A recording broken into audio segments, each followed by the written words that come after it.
Hey everyone, thanks for tuning in to Our Community with Whitney Prather. Learn about what's happening in Stark and Tuscarawas counties and the surrounding areas. We're going to highlight interesting people, businesses, organizations, churches, events, and even more. Stay tuned.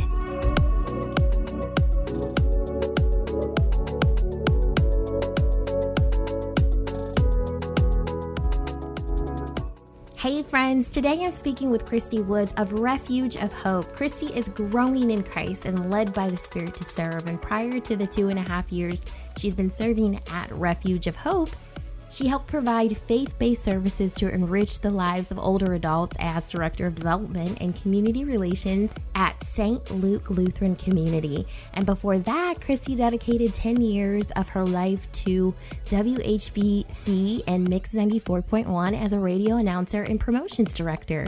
She graduated from Perry High School, studied communications at Anderson University, and continues learning as a member of the 34th class of Leadership Stark County. Christy is grateful to be trusted and chosen to be Rick's wife and the mom of twins, Carly and Kyle, and her youngest, Liliana. I loved my interview with her. Enjoy. Christy, I'm so excited to have you today. How are you? I'm doing well. You know, we have lots to be thankful for and continue to do so many things despite all of the things that we're used to being able to do that we can't. So can't complain too much. Yes, I love that. Let's start off our interview with a dose of gratitude. I really appreciate that. So tell me how everything is going with the Refuge of Hope. I need to know what's going on and what life looks like for you guys over there. God continues to bless Refuge of Hope's mission. We're doing his work, so it's not going to be finished anytime soon, but we certainly devote everything that we can to it, and we see that support coming from the community. And this year, 2020, has certainly presented its share of challenges in fulfilling the mission, but God is good and continues to provide, and we challenge ourselves to continue to do what needs to be done for the sake of those that are hungry and homeless and hurting, and we're still getting it done every day. Good. So what has the operations look like for you guys during this year? I know that you guys are deemed an essential business, but what have the operations looked like? Right. Well, you know, we provide shelter to men who are homeless. They get a referral to from the homeless hotline to stay with us. And something new that we've had to begin doing to accept men into the shelter is to have them tested for COVID-19. So every new man who's welcomed into Refuge of Hope is isolated until we get his test results back. And that usually takes about 3 days.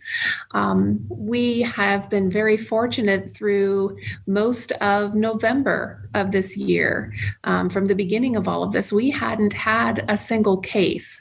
Now that has changed, and you would imagine that to be so when we're a purple county now. We're seeing so much of it around us, and we do have our first confirmed case. And those men that have been in proximity to the gentleman who tested positive and the gentleman who tested positive are being well taken care of in an isolated apartment. We have several apartments set aside for if this were to happen and we needed to isolate people. So they're not currently in the same building here on 2nd Street, but in apartment buildings where we're delivering food to them daily. Twice a week, they have healthcare professionals checking in on them, monitoring their symptoms. So we're going about things with guidelines from the Stark County and Canton City health departments. We have their blessings. We've minimized the bed count, so we do have fewer beds open. We have 66 beds, but right now we're filling about 30 to 35 of those beds just so that we can safely distance the men from each other in the sleeping quarters and not have so many men gathered so closely in the day room. So we are doing our very best, heightened sanitation, temperature checks multiple times a day, hands have never been more cracked and dried, and sanitizing doorknobs and every light switches and things that you don't even think about probably most times. But I think we've all learned a lot through this process, and for the most part have relatively been safe throughout this whole process. Yeah. We're thankful. Yeah. So you were recently on with Susie Thomas in preparation for your annual gala. How did that go? Can you give us an update? Well, it was certainly different than any other gala we've ever hosted. Normally we sit around tables at Brookside and it's so beautifully decorated and the food is so incredible. We have auction items galore and just a wonderful time of fellowship and celebrating the thanks and giving that makes the mission possible here. So this year we were presented with the challenge to decide first and foremost, should we host a gala this year? What does that look like? And we held on for the longest time that maybe this was all going to turn around and be okay. And by November, we could continue to have this in person. So we planned as such until July 8th. And that's when we flipped to, no, we really need to be responsible and plan for this to be a virtual gala. So with some creativity, Heather Chapman was our chair this year, and she did a remarkable job replacing ticket prices with raffle tickets. We moved all of our auction items to an online platform with Kiko Auctions, and they did a wonderful job helping us out. We still did our jewelry pool that has become a little signature part of our event, and we managed to raise more money this year than any year past. And because our expenses were so much less, we netted more than we had in the past. And so I think that really just goes to show where people's hearts are.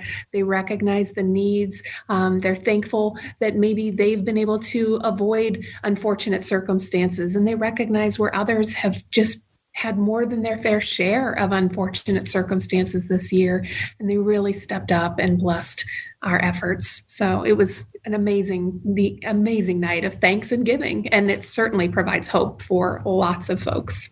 Yeah. Wow. How remarkable, Christy. Wow. It sounds like God just showed up and showed out for you guys. I love hearing that you guys netted more than you expected in years past. Sure. Yeah. That's remarkable. So you mentioned that your community really just kind of showed up and they realized that there was a need. Talk to us about that need. I know that It's Christmas time and people are needing things. Right. And, we emphasize the fact that Christmas time is certainly a time of giving. It kind of kicks off that Thanksgiving time through the end of the year.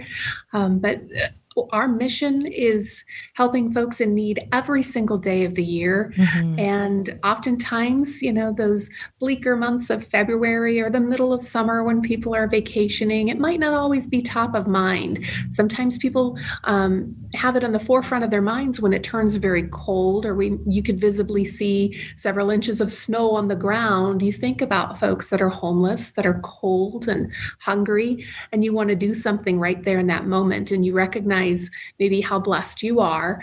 As a result, you want to do something for someone else. But we do it 365, and it's something that I mentioned the shelter component where we're housing men who are transitioning to apartments and regaining their independence through the time that they spend with us. But we also have the meal ministry. And through the meal ministry, we're providing hot, nutritious meals to anyone in need without question, free of charge. Mm. And so anyone can come to us 8 times a week to pick up a meal. The way we're doing that this year is a little different. We love having folks sit down at the table, sharing a devotion before the meal, having fellowship where we can catch up, see how they're doing, talk with them. But things are certainly different this year. So we're continuing the meal ministry with carry-out meals. So folks can come through the doors, pick up a meal, take it back with them wherever they're coming from, whether they have to get back on the bus to go home or they, pick a picnic table in Central Plaza to sit down and enjoy that meal for the time being.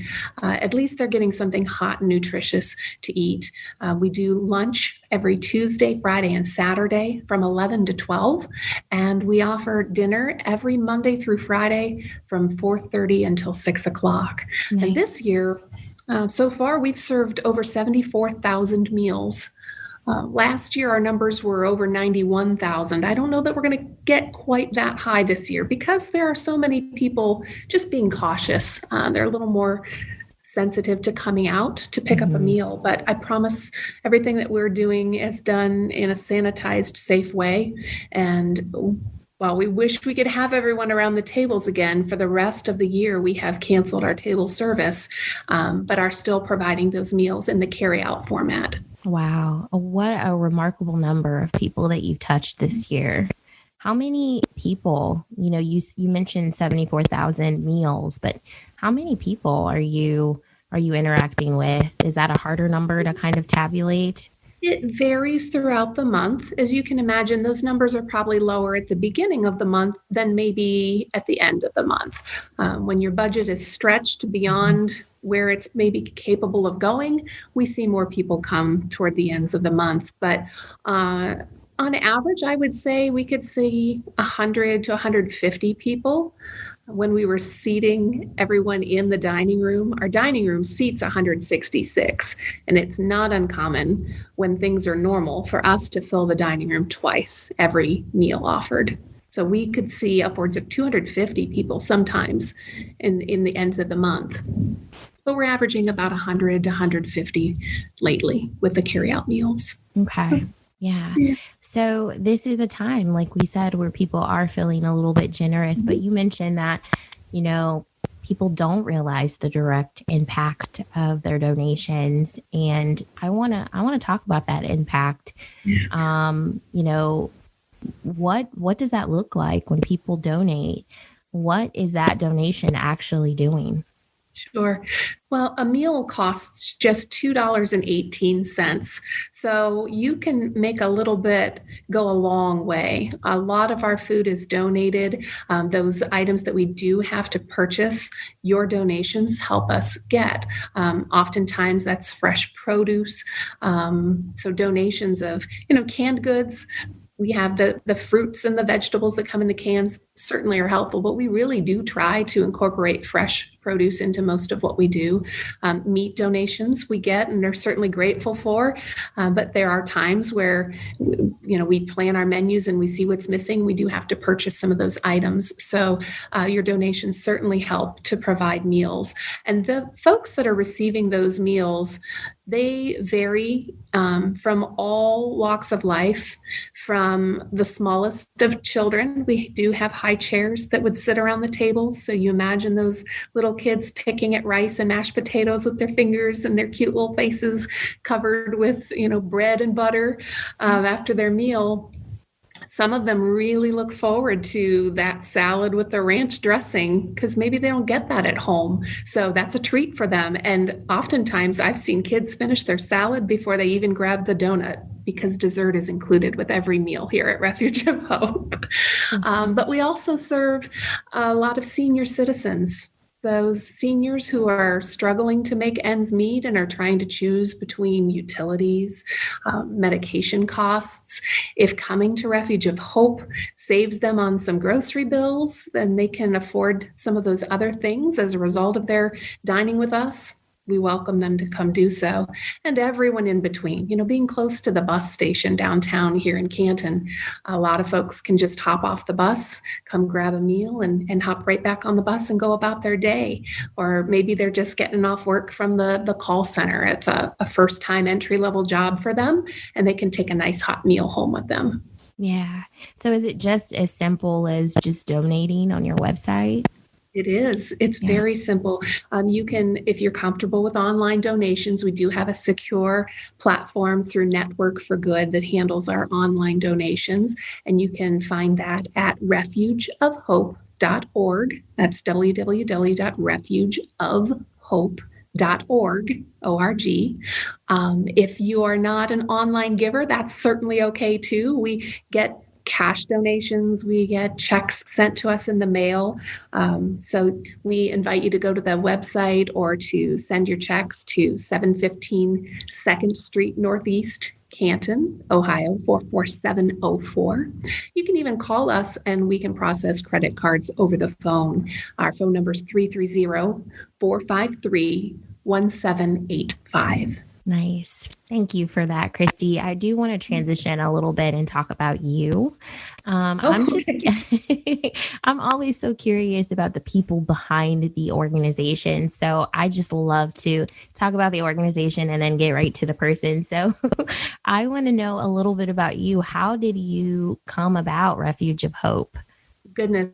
Refuge of Hope has been someplace that I've been aware of for a long time. My career started out in a completely different direction. It was not in a nonprofit arena.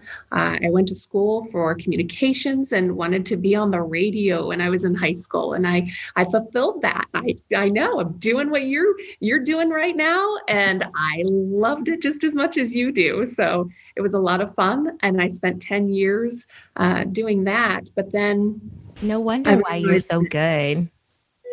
It wasn't always as stable as I had hoped it would be. And, you buy yourself a house, you start a family, and you need something that you can rely on. So I did take a complete switch in directions. And my first entry into the nonprofit world was working as a development director at St. Luke Lutheran Community. It's senior living. They have independent living, assisted living, and skilled nursing for our lovely seniors in the area, North Canton, Minerva, and also in Akron. Nice. So I did that for 10 years. I learned a lot about fundraising. We had a wonderful support system that helped provide benevolent care to our seniors that had outlived their resources. Just because they were blessed with good health and longevity shouldn't mean that they had to leave the facility that they loved, that they chose, and where their friends had been made and their families had learned to trust and love the people that were helping them. So that was a wonderful experience. But Refuge of Hope was someplace that they were expanding at the time that I really got hands-on with them and recognized that they were going to need some more help in their fundraising efforts. They were in the midst of a capital campaign and they were building a new building. And so as they were growing, they made room for one more staff person. And I really felt that everything that I was doing at St. Luke Lutheran Community had prepared me to do what I could be doing at Refuge of Hope. And I really felt that the Lord was tapping me on the shoulder and saying, this is where you're headed next. Step outside of your comfort zone, learn about the folks that you see on the sides of the off ramps or, walking down the streets that maybe you're not sure how to talk to or what exactly the right thing to give them is, what those needs are.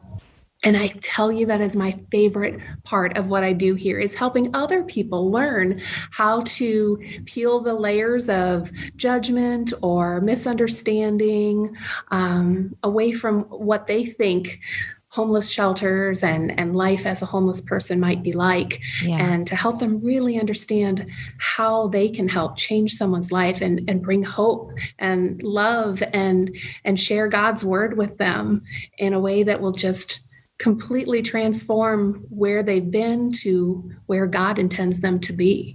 And that is super exciting. And I love being a part of it. The whole staff has that same mentality.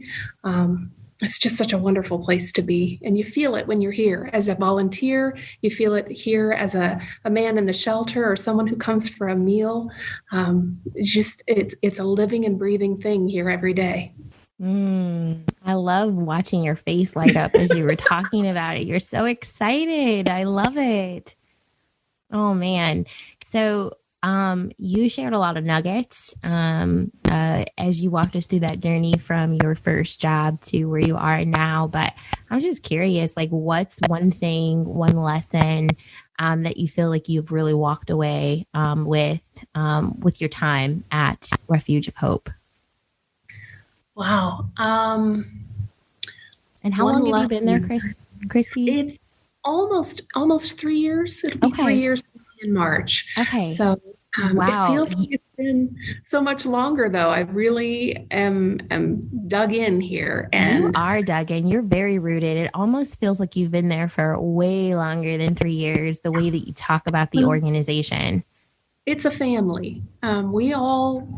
We're a small staff. We're just about 14 people between full and part-time staff. We're a very small staff. So we all help each other out. There isn't anyone who doesn't know where to find a spoon or a spatula in the kitchen, or where the first aid kit is, or where you can help somebody who stops in needing a fresh pair of socks. We all just kind of dig in and do everything that needs to be done. And we learn to rely on each other and trust each other to do that.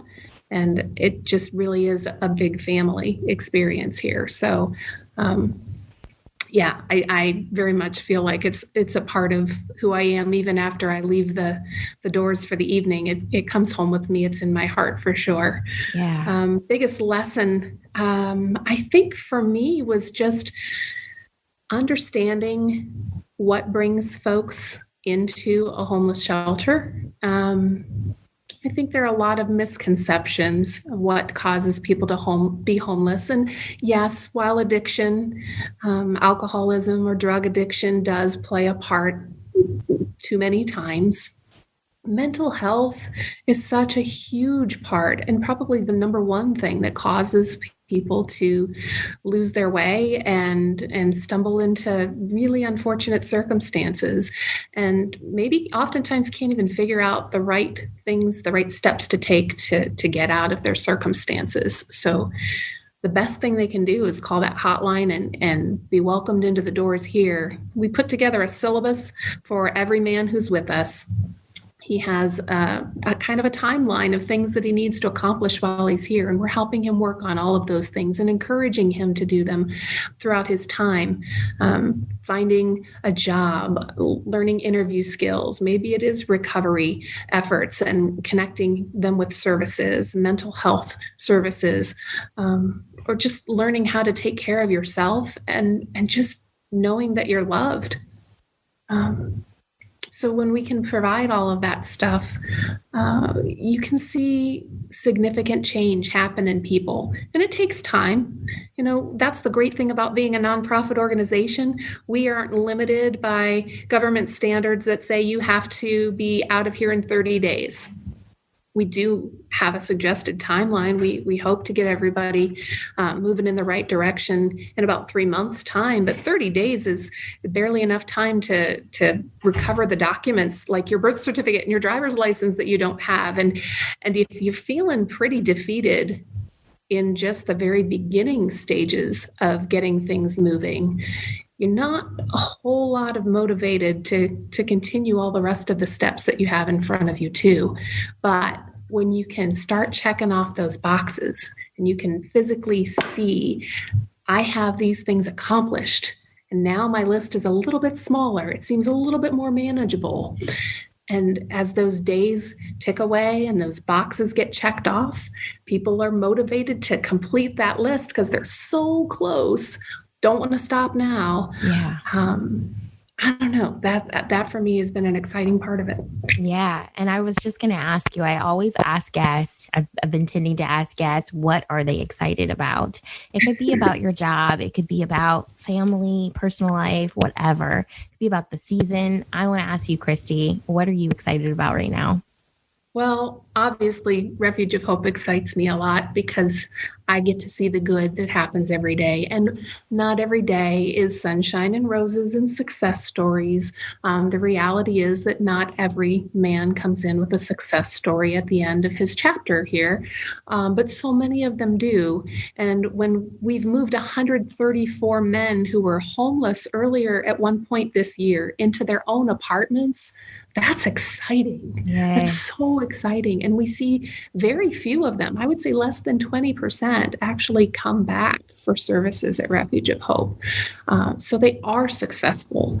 And so, yes, that's exciting. My family certainly excites me. I could go on for days. We have twin 16-year-olds that are very much involved in their high school academics and athletics and extracurriculars. And our 11-year-old is choosing her own pathways, maybe influenced slightly by her older brother and sister. But we are a very, very busy family of 5. My husband and I love watching our kids do the things they love and seeing them grow and mature in those ways. I love seeing them get excited about the work I do. I love seeing them get excited about the work my husband does. He's a school teacher, and his work is exciting. He works with students with special needs. They certainly have their own challenges. It takes a lot of patience someday to do what you do, to make sure it makes sense to students who need to learn something 11 different ways. So he impresses me. He's amazingly patient. I'm probably not the most patient member of our family. But we learn from each other, and that excites me. Yeah, that sounds so wonderful. Thank you so much for sharing with me today. I get so much inspiration out of just, the things that you share. I love your excitement for the Refuge of Hope and for your family. You seem like you're a mom who just tends to her family, and I love it so much. I really appreciate all of the good things that you shared. You did share where we could find you online. I want you to share it one more time for us, please. Our website is refugeofhope.org. We also have a Facebook page. You can find us at Refuge of Hope Ministries on Facebook. And we even have our own YouTube channel now. Hey. We had to host our gala as a virtual event. And so you can find our gala. If you weren't able to attend, you can see a recorded version of it. But also there are quite a few testimonies from former residents who've stayed with us, who share their stories, their journeys from homelessness to independence. They're quick little 5-minute videos, and they're just so many great stories of hearing about what you are capable of helping someone do and them thanking you for doing it. So if you have a chance to check out our YouTube channel, I'd love for you to hear some of those testimonies. Wonderful. Thank you so much for sharing this time with me. I appreciate all the beautiful work that you're doing. Thanks, Christy. Yeah, thanks. Thank you to our guest today, and thank you for tuning in. Cheers. Until next time.